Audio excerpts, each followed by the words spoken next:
Right, what's going on, guys? Welcome to the video. So Tommy Robinson was sentenced to 9 months at the Old Bailey earlier today for a contempt of court charge relating to him reporting on a case the justice system did not want reported on. Since he has been sentenced, there has been reports of supporters protesting through London, obviously unhappy with the ruling.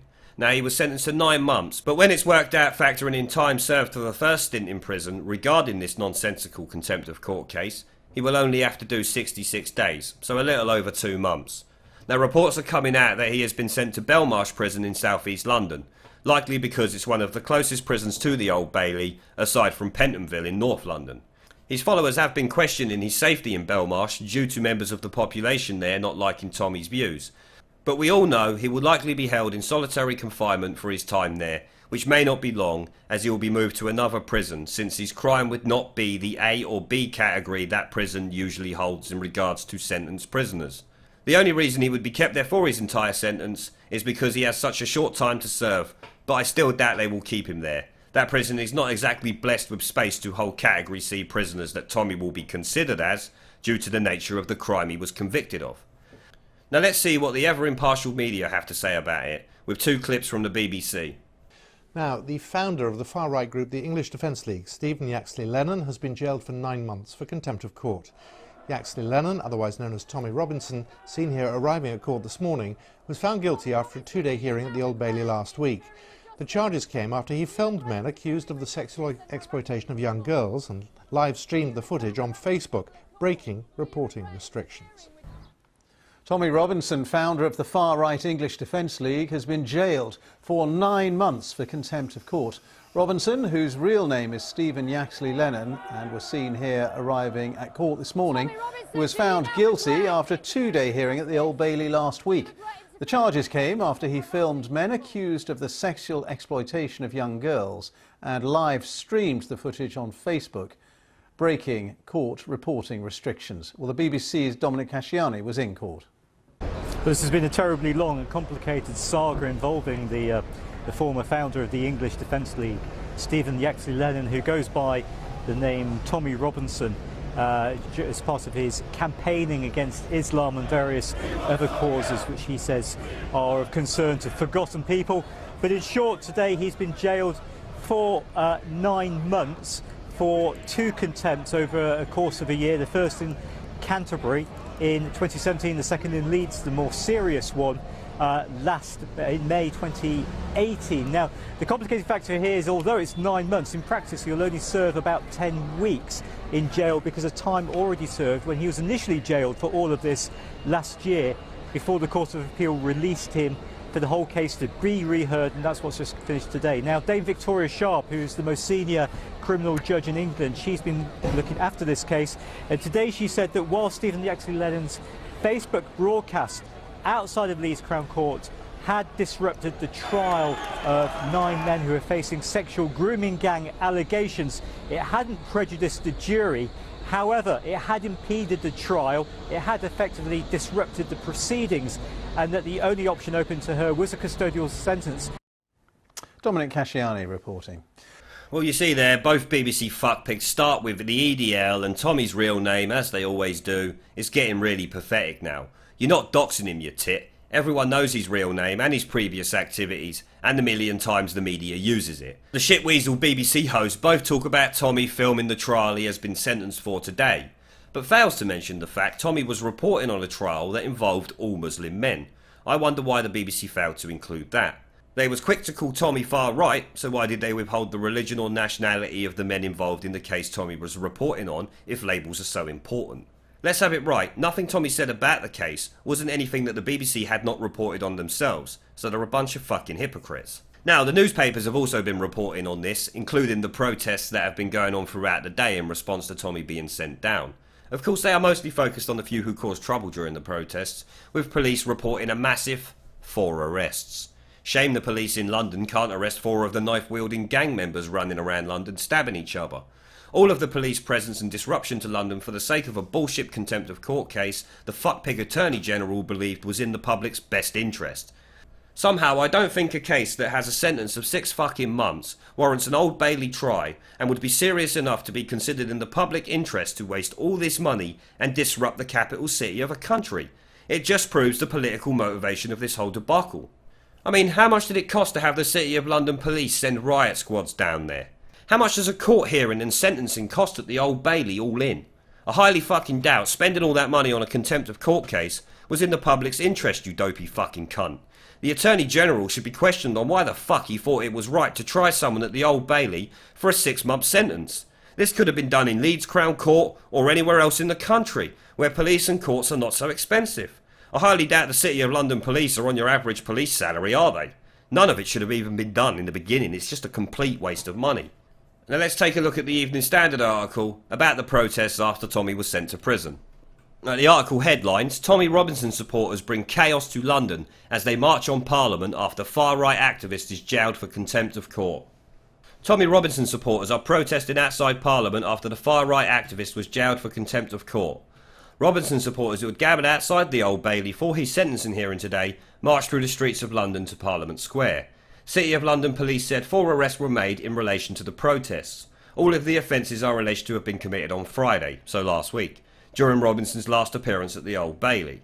They were arrested outside the Old Bailey while a 50-year-old man was held in Westminster. 4 further arrests were made on Friday, so 8 people in total, and all of them were involved from last week apparently. Robinson was today sentenced to 9 months in prison for putting a child sex ring trial in peril and encouraging vigilante action among his supporters. Angry protesters tore down EU flags as they marched. Meanwhile, journalists filming on the college garden were verbally abused, physically intimidated and had their equipment attacked before police officers arrived. There were further angry clashes with police outside Westminster Abbey after one protester was pinned to the ground by police officers before being bundled into the back of a van. Other members of the group confronted police, threw drinks and sat on either side of the van to stop it moving. A family law barrister who witnessed the first part of the march in Fleet Street tweeted, "It was one of the most disturbing things I have ever seen," as supporters reportedly chanted, "We want Tommy out." Okay, so you're disturbed by supporters walking down the street chanting? You have no idea. Where have you been living all your life? He added ethnic minorities were being encouraged by others to go into shops or side streets to keep safe. During the march, some supporters were pictured holding a St George's flag in front of police officers outside the Royal Courts of Justice. Why are you putting that on there? Who cares? It's fucking England and they're carrying the English flag, you fucking muppet. What sort of a stupid cunt writes that? The Evening Standard. There's no fucking harm in carrying the English flag down the fucking street, the same way there's no harm in carrying any other nation's flag down the fucking street. You're representing the nation you're from. You shouldn't be fucking ashamed of that, should you? Supporters had also clashed with the police outside the Old Bailey immediately after the hearing, with officers ordered to put helmets on. The officers are a bunch of fucking helmets, they don't need to put them on. Barriers had also been pushed over, with beer strewn all over the pavement. Oh God. It's chaos in the streets. Police officers had to put their helmets on, and there was beer strewn all over the pavement. Ridiculous. City of London police said 3 people were arrested. A 28-year-old woman, a 60-year-old man on suspicion of a fray, and a 61-year-old woman on suspicion of a public order offence. Terrible, terrible crimes. You better give them 10 years in prison. And what makes me laugh is it's 2 women and 1 old man. And one of the women is 61, for God's sake. Like, these people are the worst criminals in the world and the sort of people City of London police need to arrest. You complete wastes. They were all arrested outside the Old Bailey today, but the alleged offences were committed last week, Friday, during Robinson's last appearance at the court. Robinson, the 36-year-old English Defence League founder, there it is again, breached the reporting restriction order when he filmed himself approaching defendants outside Leeds Crown Court. You're missing something out about the defendants. They have been convicted since, and also you're missing something else very important out about them, which is what his point was, which is why you weren't reporting on it, I expect. Judges found he had been reckless by not properly checking on a reporting ban before beginning the Facebook Live broadcast, and had urged 250,000 viewers to harass the defendants. Jurors in the trial had just begun deliberating on the verdicts in the child sexual exploitation trial, on which restrictions had been placed to protect future legal proceedings.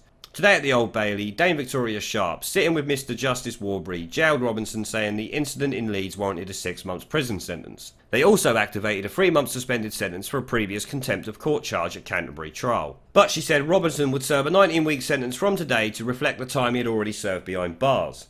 Dame Victoria said sending Robinson to prison was for punishment and deterrence, to demonstrate a determination to uphold the rule of law by deterring conduct of this kind, in this case, and ensuring future compliance of court orders. She added that Robinson had displayed reckless disobedience of an important court order in his actions and had told lies in the months that follows.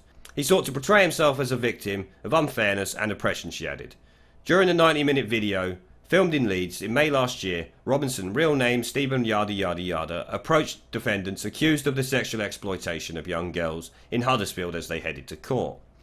The judge ruled Robinson had been reckless in reporting when he knew there was a possibility of a publicity ban still being in place, and he had encouraged vigilante action by his supporters against the defendant. Robinson was originally sentenced to 13 months in prison for contempt of court by the Leeds trial judge, but was freed on appeal after 69 days, when the court found the hearing had been rushed.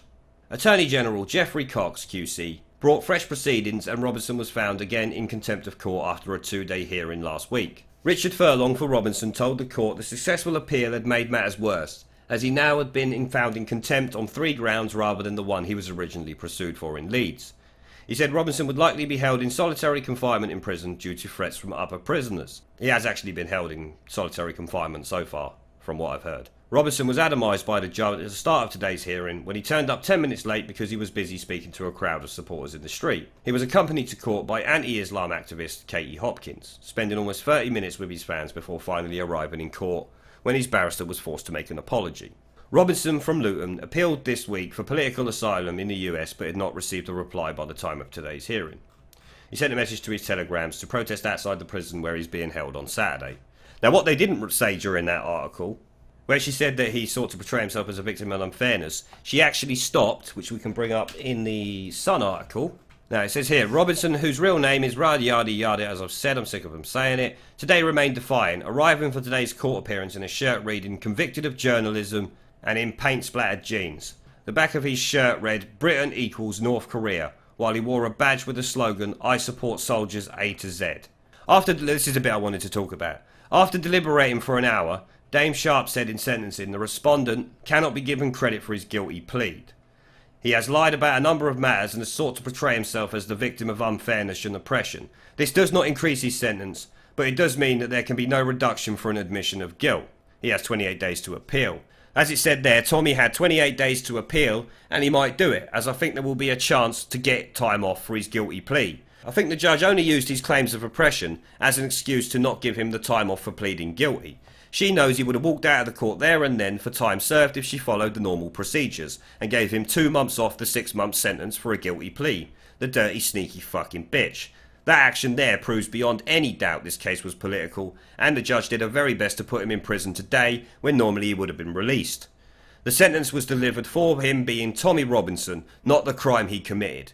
Just like the BBC though, the Evening Standard and the Sun did not once mention Tommy was reporting on a group of Muslim men who had been abusing young girls.